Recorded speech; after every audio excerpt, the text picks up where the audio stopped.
سبق نمبر 23 سورۃ البقرہ کا 24واں رکوع آیت نمبر 189 تا 196۔ قرآن مجید کی تلاوت با تجوید، حروف و الفاظ کے بامعنی پہچان، جدید پیرائے میں ہر آیت کا آسان ترجمہ، آخر میں ہر آیت کی مختصر تشریح۔ حافظ محمد قاسم خان کی آواز میں۔ بسم اللہ الرحمن الرحیم۔ يسألونك عن الأهلة قل هي مواقيت للناس والحج وليس البر بأن تأتوا البيوت من ظهورها ولكن البر من اتقى وأتوا البيوت من أبوابها واتقوا الله لعلكم تفلحون۔ يسألونك پوچھتے ہیں وہ آپ سے، عن الاہلتی نئے چاندوں کے بارے میں، ہلال ایک چاند، اہلہ اس کی جمع۔ قل آپ کہہ دو، ہی مواقیت یہ وقت بتانے والا ہے، للناسی لوگوں کے لیے، والحج اور حج کے لیے، ولیس البر اور نہیں ہے نیکی، بان یہ کہ تأتو آؤ تم، البیوتا گھروں کو، بیت ایک گھر اور بیوت اس کی جمع ہے، من ظہورہا ان کی پچھاڑیوں سے، ولیکن البر اور لیکن نیکی ہے، من اتقی جو کوئی ڈرے، وأتوا البیوت اور آؤ تم گھروں کو، من ابوابہا ان کے دروازوں سے، باب ایک دروازہ، ابواب اس کی جمع ہے، واتقوا اللہ اور ڈرو اللہ سے، لعلکم تفلحون تاکہ تم فلاح پا جاؤ۔ پوری آیت۔ آپ سے وہ نئے چاندوں کے بارے میں پوچھتے ہیں، آپ کہہ دو یہ لوگوں کے لیے اور حج کے لیے وقت بتانے والا ہے، اور نیکی یہ نہیں کہ تم اپنے گھروں کو ان کی پچھاڑیوں کی طرف سے آؤ، بلکہ نیکی اس کی ہے جو ڈرے اور تم اپنے گھروں کو ان کے دروازوں سے آؤ، اور اللہ سے ڈرتے رہو تاکہ تم فلاح پا جاؤ۔ وقاتلوا في سبيل الله الذين يقاتلونكم ولا تعتدوا إن الله لا يحب المعتدين۔ وقاتلوا اور لڑو تم، فی سبیل اللہ اللہ کی راہ میں، الذین ان لوگوں سے جو، یقاتلونکم لڑیں تم سے، ولا تعتدوا اور نہ زیادتی کرو تم، ان اللہ بلا شبہ اللہ، لا یحب نہیں پسند کرتا، المعتدین زیادتی کرنے والوں کو۔ پوری آیت۔ اور لڑو تم اللہ کی راہ میں ان سے جو تم سے لڑیں، اور تم زیادتی نہ کرو، بلا شبہ اللہ زیادتی کرنے والوں کو پسند نہیں کرتا۔ وَاقْتُلُوهُمْ حَيْثُ ثَقِفْتُمُوهُمْ وَأَخْرِجُوهُمْ مِنْ حَيْثُ أَخْرَجُوكُمْ وَالْفِتْنَةُ أَشَدُّ مِنَ الْقَتْلِ وَلَا تُقَاتِلُوهُمْ عِنْدَ الْمَسْجِدِ الْحَرَامِ حَتَّى يُقَاتِلُوكُمْ فِيهِ فَإِنْ قَاتَلُوكُمْ فَاقْتُلُوهُمْ كَذَلِكَ جَزَاءُ الْكَافِرِينَ۔ وَاقْتُلُوهُمْ اور قتل کرو تم ان کو، حیث جہاں کہیں بھی، ثقفتموہم پاؤ تم ان کو، وَأَخْرِجُوهُمْ اور نکال دو تم ان کو، من حیث جہاں سے، اخرجوکم نکالا انہوں نے تم کو، والفتنة اور فتنہ، اشد زیادہ سخت ہے، من القتل قتل سے، ولا تقاتلوہم اور نہ لڑو تم ان سے، عند المسجد الحرام مسجد حرام کے آس پاس، حتیٰ یہاں تک کہ، یقاتلوکم لڑیں وہ تم سے، فیہ اس میں یعنی حرم میں، فإن قاتلوکم پس اگر لڑیں وہ تم سے، فاقتلوہم پس مار ڈالو تم ان کو، کذالک ایسی ہی، جزاء سزا ہے، الکافرین کافروں کی۔ پوری آیت۔ تم ان کو جہاں کہیں پاؤ مار ڈالو، اور تم بھی ان کو نکال باہر کرو جہاں سے انہوں نے تمہیں نکالا، اور فتنہ قتل سے بھی زیادہ سنگین ہے، اور تم ان سے مسجد حرام کے نزدیک مت لڑو یہاں تک کہ وہ تم سے وہاں لڑ پڑیں، سو اگر وہ تم سے لڑیں تو تم ان کو مار ڈالو، کافروں کی یہی سزا ہے۔ فَإِنِ انْتَهَوْا فَإِنَّ اللَّهَ غَفُورٌ رَحِيمٌ۔ فَإِنِ انْتَهَوْا پس اگر باز آ جائیں وہ فَإِنَّ اللَّهَ پس بلا شبہ اللہ تعالی غفور الرحیم بخشنے والا رحم کرنے والا ہے۔ پوری آیت۔ اگر وہ باز آ جائیں تو بلا شبہ اللہ بخشنے والا رحم کرنے والا ہے۔ وَقَاتِلُوهُمْ حَتَّى لَا تَكُونَ فِتْنَةٌ وَيَكُونَ الدِّينُ لِلَّهِ فَإِنِ انْتَهَوْا فَلَا عُدْوَانَ إِلَّا عَلَى الظَّالِمِينَ۔ وَقَاتِلُوهُمْ اور تم لڑو ان سے حتیٰ یہاں تک کہ لا تکون نہ رہ جائے فتنۃ کوئی فتنہ وَيَكُونَ الدِّينُ لِلَّهِ اور ہو جائے دین اللہ کا۔ فَإِنِ انْتَهَوْا پس اگر باز آ جائیں وہ فَلَا عُدْوَانَ پس زیادتی نہیں إِلَّا عَلَى الظَّالِمِينَ مگر ظالم لوگوں پر۔ پوری آیت۔ اور تم ان سے اتنا لڑو کہ فتنہ ہی ختم ہو جائے اور اللہ کا دین پھیل جائے، سو اگر وہ باز آ جائیں تو پھر ظالم لوگوں کے علاوہ کسی پر زیادتی نہیں۔ الشہر الحرام بالشہر الحرام والحرمات قصاص فمن اعتدى عليكم فاعتدوا عليه بمثل ما اعتدى عليكم واتقوا الله واعلموا أن الله مع المتقين۔ الشہر الحرام مہینے حرمت کے بالشہر الحرامی بدلے میں ہیں با حرمت مہینوں کے، والحرمات قصاص اور حرمتوں میں برابری ہے۔ فمن پس جس نے اعتدا علیکم زیادتی کی تم پر فاعتدوا علیہ پس تم بھی زیادتی کرو اس پر بمثل ما مثل اسی کے جو اعتدا علیکم زیادتی کی اس نے تم پر واتقوا اللہ اور ڈرو اللہ سے واعلموا اور جان جاؤ تم ان اللہ یہ کہ اللہ مع المتقین ساتھ ہے ڈرنے والوں کے۔ پوری آیت۔ حرمت والے مہینے حرمت والے مہینوں کے بدلے میں ہیں اور حرمتوں میں برابری لازم ہے، سو جس نے تم پر زیادتی کی ہو تو تم بھی اس پر زیادتی اتنی ہی کرو جتنی اس نے تم پر زیادتی کی، اور اللہ سے ڈرو یہ جان لو کہ اللہ ڈرنے والوں کا ساتھی ہے۔ وَأَنفِقُوا فِي سَبِيلِ اللَّهِ وَلَا تُلْقُوا بِأَيْدِيكُمْ إِلَى التَّهْلُكَةِ وَأَحْسِنُوا إِنَّ اللَّهَ يُحِبُّ الْمُحْسِنِينَ۔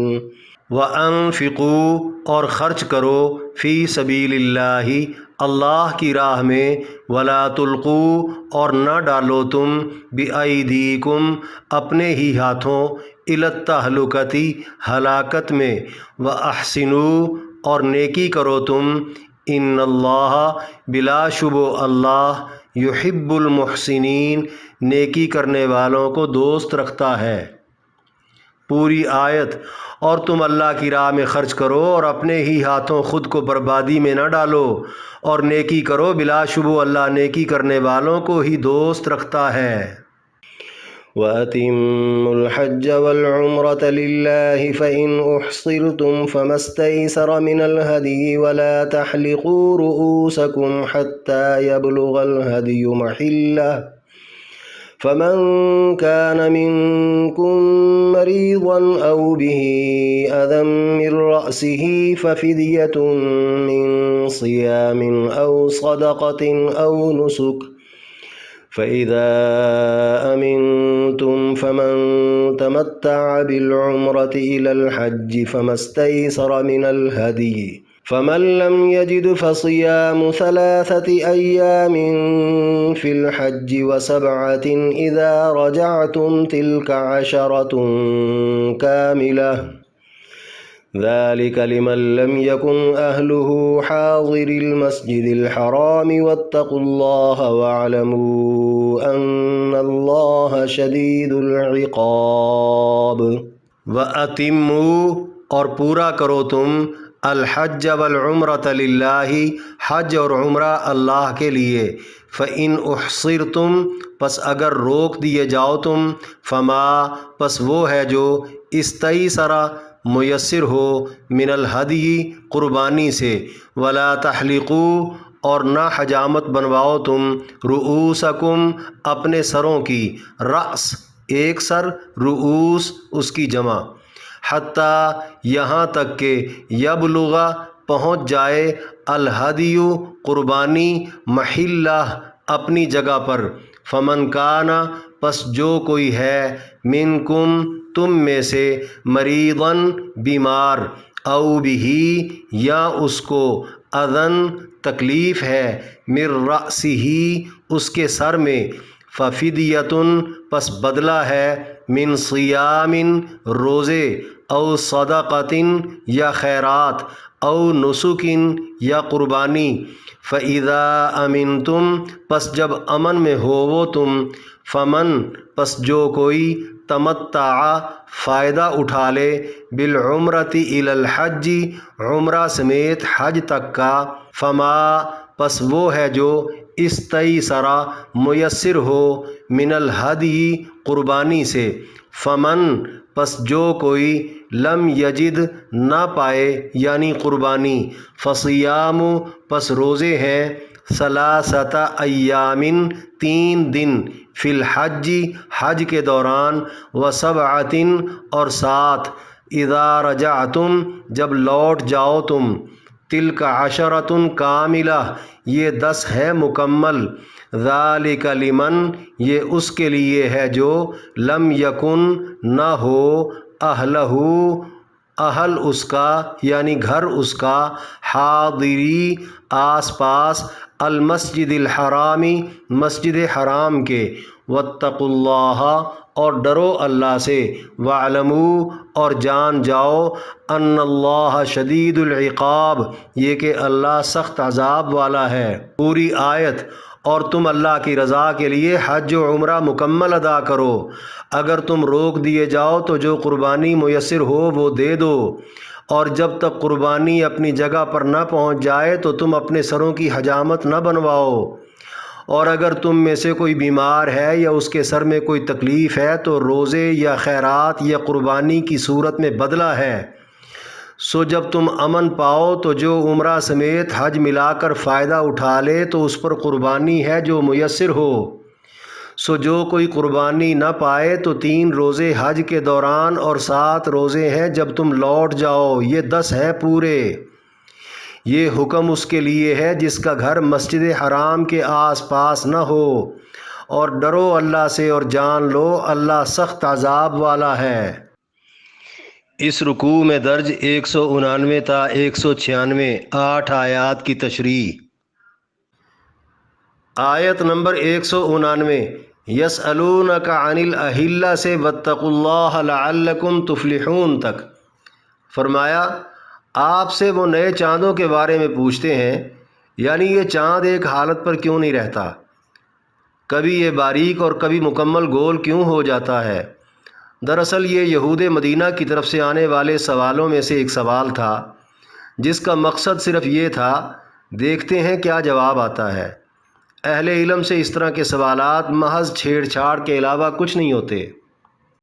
آگے فرمایا آپ کہہ دیجئے یہ لوگوں کے لیے اور حج کے لیے وقت بتانے والا ہے، یعنی چاند کی حالتوں کا بدلنا اور ہر 29 یا 30 دن بعد پھر سے اس کا آغاز ہونا لوگوں کے لیے بالخصوص حج کے لیے ایک نظام الاوقات ہے۔ سوال بھیجنے یا کرنے والے کی نیت جو بھی تھی اس کا جواب بامقصد آ گیا۔ لوگوں کے خانگی، معاشی، معاشرتی، تجارتی نوعیت کے 20 معاملات اور معاہدوں میں ایام کا تعین چاند کی انہی بدلتی حالتوں کے ساتھ ہوتا ہے۔ عبادات کے مہینوں کا تعین بھی، جیسے حج اور رمضان وغیرہ، اور 4 مہینے ذی قعد، ذی الحج، محرم اور رجب اللہ کے حکم پر جو زمانہ قدیم سے حرمت والے چلے آ رہے ہیں، جن میں لڑائی حرام قرار دی گئی، ان کی نشاندہی بھی یہ چاند ہی کرتا ہے۔ جواب میں کنایتاً اہل عرب کی متعدد غلطیوں پر گرفت بھی ہو گئی، یہ کہ جب لڑنا مفاد میں ہوتا تب اہل عرب اپنی مرضی سے حرمت والے مہینوں کو آگے پیچھے کر کے شمار کر لیتے، اور بعض دفعہ نجی سرگرمیوں کے سبب حج بھی کسی اور مہینے میں رکھ لیتے۔ یہ ان کی جہالت اور ہٹ درمی تھی۔ یہاں یہ بھی واضح کر دیا گیا کائنات میں ایک ہی نظام الاوقات ہے، جب اسے تبدیل کرنا کسی کے بس کی بات نہیں تو پھر اس کی مخالفت کرنا کیوں کر درست ہوگا؟ آخر میں فرمایا اور نیکی یہ نہیں کہ تم اپنے گھروں کو ان کی پچھاڑیوں کی طرف سے آؤ، بلکہ نیکی اس کی ہے جو ڈرے اور تم اپنے گھروں کو ان کے دروازوں سے آؤ اور اللہ سے ڈرتے رہو تاکہ تم فلاح پا جاؤ۔ یعنی نیکی بدی کا تعین کرنا صرف اللہ کا کام ہے، انسان قطعاً اس کا مجاز نہیں۔ اہل عرب نے خود سے ایک طریقہ گھڑ لیا کہ حج یا عمرے کا احرام باندھنے کے بعد کسی مجبوری کے تحت دوبارہ گھر جانا پڑتا تو گھر کے دروازوں کی بجائے پچھاڑیوں سے کھپا نکال کر یا چھت پھلانگ کر داخل ہوتے۔ اس کو وہ بہت بڑی نیکی سمجھتے تھے۔ مفسرین کرام کا کہنا ہے یہ بھی اور اس طرح کی مزید کئی رسمیں بھی اپنائے ہوئے تھے جن کا تعلق غمی خوشی، جینے مرنے اور سفر یا کاروبار سے ہوتا، ان کو بہت بڑی نیکی قرار دیتے تھے۔ اللہ تعالیٰ نے ان تمام رسموں کو مسترد کرتے ہوئے فرما دیا، نیکی صرف اور صرف اللہ کے صریح احکام پر اللہ سے ڈرتے ہوئے عمل کرنا ہے، لہٰذا گھروں کو جانا ہو تو دروازوں سے جایا کرو، یعنی الٹے سیدھے طریقوں کو دین مت بنایا کرو۔ جب اللہ غیر معقول باتوں کا حکم نہیں دیتا تو تم کون ہوتے ہو دنیا کو ایسے بیہودہ طریقوں کا پابند بنانے والے؟ تمہیں تو یہ بھی حق حاصل نہیں کہ نیکی بدی اور گناہ ثواب طے کرو۔ تمہاری جو اوقات ہے بس تم اس تک محدود رہو، اللہ سے ڈرتے رہو تاکہ تم فلاح پا جاؤ، یعنی صرف اللہ کی فرما برداری کیا کرو، اسی میں تمہاری فلاح اور نجات ہے۔ امام زہری کی روایت ہے نبی علیہ السلام نے حدیبیہ میں احرام باندھا اور اپنے حجرہ میں داخل ہو گئے۔ آپ کے ساتھ قطبہ بن عامر نامی ایک انصاری بھی اپنی قوم کے رواج کو توڑتے ہوئے داخل ہو گیا۔ آپ علیہ السلام نے اس سے پوچھا تم دروازے سے کیوں داخل ہوئے جب کہ تم نے تو احرام باندھا ہوا ہے؟ اس نے جواب دیا اے اللہ کے رسول، آپ داخل ہوئے تو میں بھی داخل ہو گیا۔ آپ علیہ السلام نے فرمایا میں تو اہل حمص میں سے ہوں، یعنی ایسی قوم سے میرا تعلق ہے جو اس عمل کو دین نہیں سمجھتی۔ اس انصاری کا جواب تھا میں اپنے اور آپ کے دین پر ہوں۔ تب یہ آیت کریمہ اتر آئی کہ لوگوں کی خود ساختہ رسمیں کبھی دین نہیں ہو سکتیں۔ اہل حمص کا مطلب جو اپنے دین کے معاملے میں سخت تھے اور کسی قسم کی لچک کے قائل نہ تھے۔ یہ کل 7 قبائل تھے، قریش، کنانہ، خزاعہ، ثقیف، بنو عامر، جشم، بنو نصر۔ یہ 7 قبائل خود کو اہل حمص کہلاتے تھے۔ حمص یا حماسہ کا معنی شدت اختیار کرنے والے۔ آیت نمبر 190 وَقَاتِلُوا فِي سَبِيلِ اللَّهِ الَّذِينَ يُقَاتِلُونَكُمْ وَلَا تَعْتَدُوا إِنَّ اللَّهَ لَا يُحِبُّ الْمُعْتَدِينَ۔ فرمایا اور لڑو تم اللہ کی راہ میں ان سے جو تم سے لڑیں، یعنی جو لوگ اہل ایمان کو پھلتا پھولتا نہیں دیکھ سکتے اور وہ مسلمانوں پر ستم ڈھانے سے باز نہیں آتے، وہ اب کی بار اگر تم سے لڑیں تو تم بھی ان سے لڑو۔ یہ آیت اس وقت نازل ہوئی جب مکہ کے مشرکین نے 1 سال قبل نبی علیہ السلام اور آپ کے رفقاء کو صلح حدیبیہ کے موقع پر عمرہ کرنے سے روک دیا تھا کہ وہ اگلے سال عمرہ کر لیں۔ اب جب اگلا سال آیا تو کچھ صحابہ کو لگا کہ مشرکین مکہ عہد شکنی کر کے ہم سے لڑائی شروع نہ کر دیں۔ اگر ایسا ہوا تو مشکل یہ پیش آئے گی کہ حدود حرم کا اور خاص طور پر حرمت والے مہینے ذی قعد کا کیا کریں، یعنی لڑائی کیسے لڑیں۔ اس پر کہہ دیا گیا کہ اپنی طرف سے تو جنگ نہ کی جائے، البتہ اگر کفار معاہدہ توڑ کر جنگ شروع کر دیں تو مسلمانوں کے لیے بھی جنگ جائز ہو جائے گی۔ اگر وہ حدود حرم اور محترم مہینے کا لحاظ کیے بغیر حملہ آور ہو جائیں تو مسلمانوں کے لیے بھی مقابلہ کرنا درست ہوگا۔ آخر میں فرمایا اور تم زیادتی نہ کرو، بلا شبہ اللہ زیادتی کرنے والوں کو پسند نہیں کرتا، یعنی تم پہل نہ کرنا۔ قتال ہمیشہ مسلمانوں کی مجبوری رہی، خواہش ہرگز نہیں۔ خواہش صرف اور صرف یہی ہوتی کہ کسی طرح اللہ کا دین لوگوں تک پہنچ جائے۔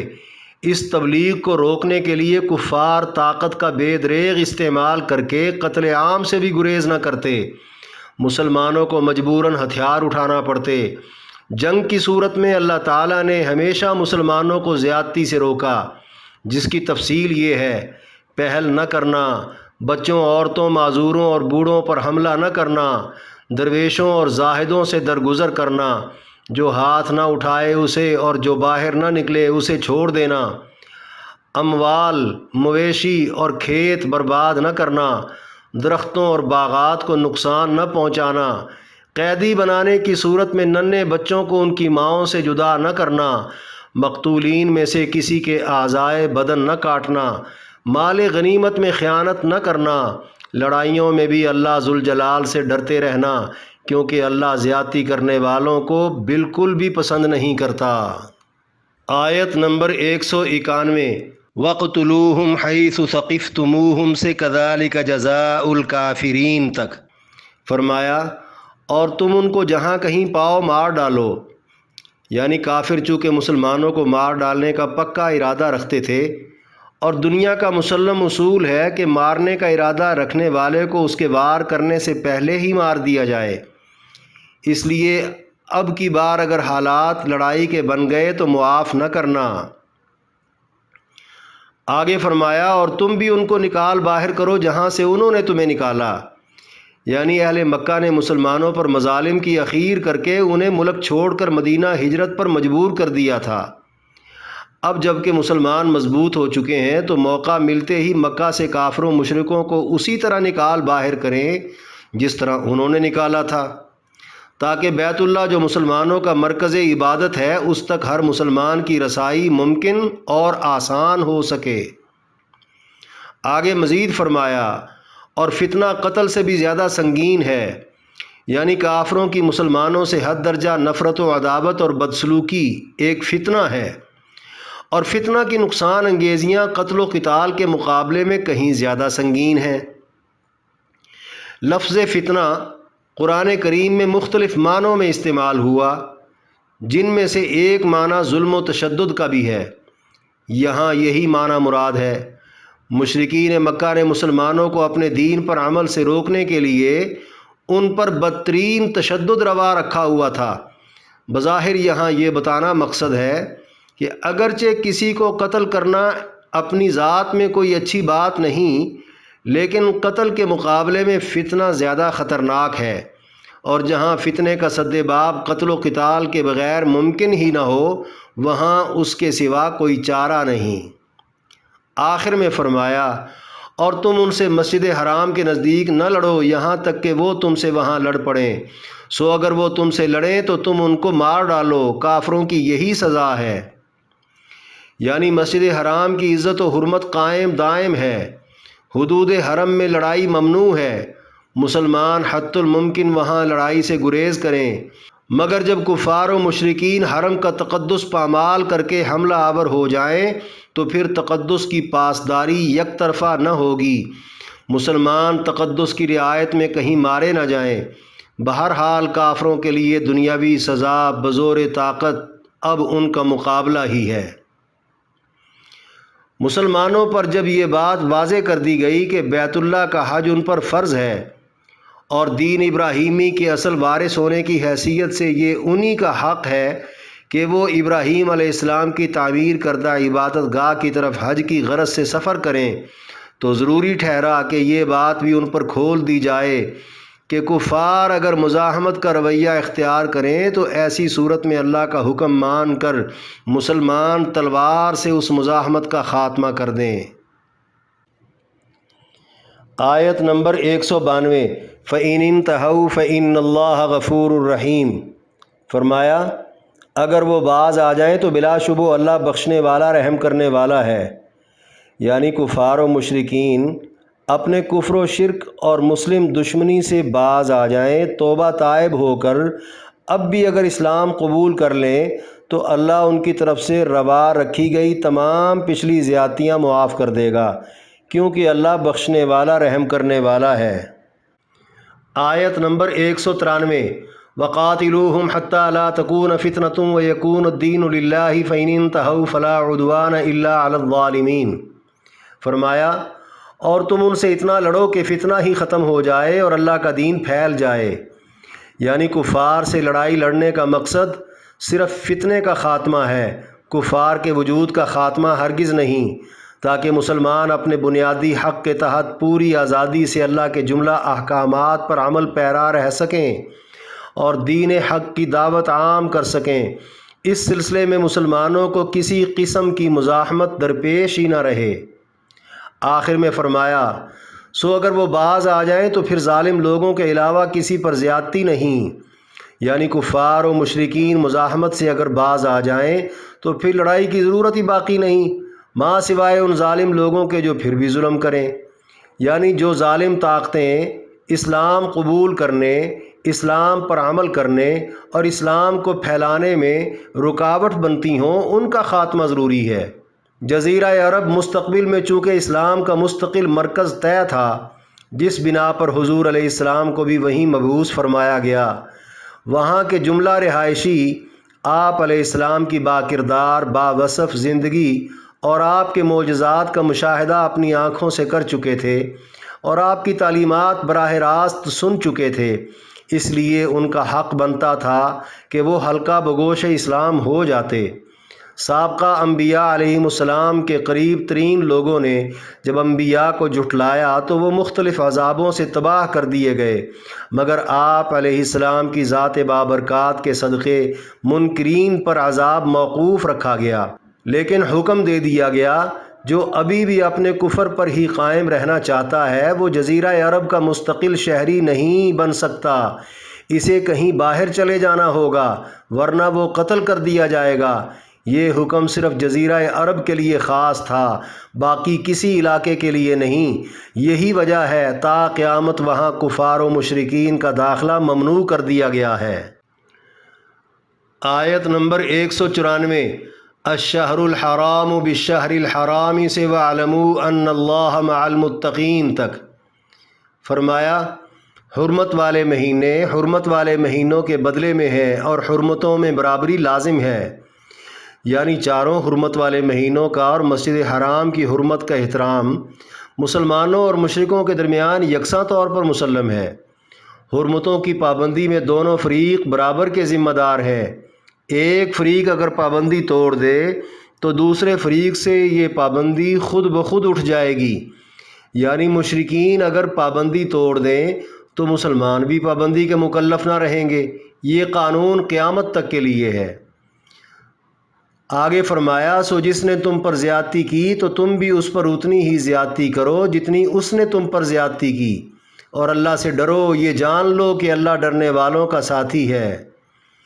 یعنی حرمتوں کی پابندی توڑ کر مشرکین نے مسلمانوں پر جتنی زیادتی کی ہوگی اتنی ہی زیادتی کی مسلمانوں کو بھی اجازت ہے، اس سے زیادہ کی قطعاً نہیں۔ زیادتی میں اگر ذرا سا بھی اضافہ ہو گیا تو یہ عند اللہ جرم ہوگا۔ اس جرم کی پاداش میں اللہ مسلمانوں کا ساتھ چھوڑ سکتا ہے، کیونکہ یہ بات ذہن نشین کر لینی چاہیے کہ اللہ صرف ڈرنے والوں کا ساتھی ہے۔ دوستو، یہ اسلام کا ہی اعجاز ہے کہ لڑائی میں بھی زیادتی نہ ہونے پائے، ورنہ لوگ تو یہاں حکومتیں ملتے ہی مخالفین پر طرح طرح کی زیادتیاں شروع کر دیتے ہیں۔ صلح حدیبیہ میں چونکہ مشرکین مکہ نے مسلمانوں کو حج بیت اللہ سے روک دیا تھا، حرمت والے مہینے ذی القعدہ کا اور مسجد حرام کا اور مسلمانوں کے بندھے ہوئے احرام کا احترام کیے بغیر لڑنے مرنے پر وہ اتر آئے تھے، جس پر مسلمانوں نے حد درجہ صبر سے کام لے کر بغیر حج کیے واپسی کر لی تھی، مگر اب کی بار وہ احترام کریں گے تو مسلمان بھی کر لیں گے، نہیں تو مسلمان سابقہ بے احترامیوں کا بدلہ بھی چکانے کے لیے تیار رہیں گے۔ آیت نمبر 195، وَأَنفِقُوا فِي سَبِيلِ اللَّهِ سے إِنَّ اللَّهَ يُحِبُّ الْمُحْسِنِينَ تک فرمایا، اور تم اللہ کی راہ میں خرچ کرو اور اپنے ہی ہاتھوں خود کو بربادی میں نہ ڈالو، یعنی مسلمانوں کو اجتماعی دینی تقاضوں پر بالخصوص غلبہ دین کی خاطر تمام جہادی سرگرمیوں پر کھلے دل سے اپنی کمائی خرچ کرنا ہوگی۔ بخل سے اگر کام لیا تو یہ اپنے ہی ہاتھوں اپنی بربادی کا سامان ہوگا۔ وہ اس طرح کہ مسلمان کمزور اور اسلام کے دشمن مضبوط ہو جائیں گے۔ نتیجے میں ایسا وقت بھی آ سکتا ہے کہ مسلمان کے لیے دین پر عمل کرنا بلکہ ایمان و عقیدے پر قائم رہنا مشکل ہو جائے گا۔ دنیا میں جانی مالی نقصان اور آخرت میں ایمانی عملی نقصان کے ساتھ دونوں جہان برباد ہو سکتے ہیں۔ آخر میں فرمایا اور نیکی کرو، بلا شبہ اللہ نیکی کرنے والوں کو ہی دوست رکھتا ہے، یعنی دینی فتوحات اور دفاعی اقدامات پر خرچ کرنا نہ صرف عام نیکی ہے بلکہ احسان درجے کی نیکی ہے۔ گویا ایسے مواقع پر خرچ کرنا اللہ کے نزدیک بہت بڑا احسان ہے، بدلے میں اللہ خرچ کرنے والے کا دوست بن جاتا ہے۔ سبحان اللہ! جو مسلمان مکہ سے لٹے پٹے مدینہ ہجرت کر گئے تھے، مسلسل لڑائیوں کے سبب ڈھنگ سے جنہیں کمائی کرنے کا موقع بھی میسر نہ آیا تھا، ان کا اسی قسم پرسی کی حالت میں مالی قربانیاں کر جانا واقعی بہت بڑا احسان ہے اس امت پر۔ آیت نمبر 196 وَأَتِمُّوا الْحَجَّ وَالْعُمْرَةَ لِلَّهِ سے وَاعْلَمُوا أَنَّ اللَّهَ شَدِيدُ الْعِقَابِ تک فرمایا، اور تم اللہ کی رضا کے لیے حج و عمرہ مکمل ادا کرو، یعنی جب نیت کر کے احرام باندھ کر نکل پڑے تو پھر اللہ کی رضا کے لیے ہر صورت حج و عمرہ مکمل ادا کرنا ہوگا۔ آگے فرمایا، اگر تم روک دیے جاؤ تو جو قربانی میسر ہو وہ دے دو، یعنی دشمن اگر بیت اللہ تک نہ پہنچنے دے تو پھر قربانی کا جو بھی جانور میسر ہو وہ ذبح کر کے احرام کھول دیا جائے گا۔ آگے مزید فرمایا، اور جب تک قربانی اپنی جگہ پر نہ پہنچ جائے تو تم اپنے سروں کی حجامت نہ بنواؤ، یعنی راستے ہی میں روک دیے جانے کے باوجود حج کی قربانی حدود حرم میں بھجوا کر ذبح کروانا ضروری ہے۔ اس لیے کسی کے ہاتھ بھیجے گئے جانور کا ٹکانے پر پہنچ کر ذبح ہو جانے کی تسلی لیے بغیر سروں کی حجامت بنوائی جائے گی، نہ ہی احرام کھولا جائے گا۔ اس کے بعد فرمایا، اور اگر تم میں سے کوئی بیمار ہے یا اس کے سر میں کوئی تکلیف ہے تو روزے یا خیرات یا قربانی کی صورت میں بدلہ ہے، یعنی کسی بیماری کے سبب احرام سے نکلنا پڑ جائے یا سر میں تکلیف کے سبب حجامت بنوانی پڑ جائے تو 3 روزے رکھنا ہوں گے، یا 6 مسکینوں کو کھانا کھلانا ہوگا، یا پھر 1 بکری قربان کرنا ہوگی۔ نبی علیہ السلام نے یہی تفصیل ارشاد فرمائی۔ اس کے بعد مزید فرمایا، سو جب تم امن پاؤ تو جو عمرہ سمیت حج ملا کر فائدہ اٹھا لے تو اس پر قربانی ہے جو میسر ہو، یعنی بلا روک ٹوک مکہ پہنچتے ہی پہلے عمرہ کر لیا پھر حج کر لیا، گویا ایک ہی سفر میں دونوں عبادتوں کا فائدہ اٹھا لیا، تو اب جو جانور میسر ہو قربان کر دے۔ بخلاف مشرکین مکہ کے، وہ ایک ہی سفر میں عمرہ اور حج دونوں کے قائل نہ تھے، اللہ تعالیٰ نے ان کی اس رسم کو اڑا کر رکھ دیا۔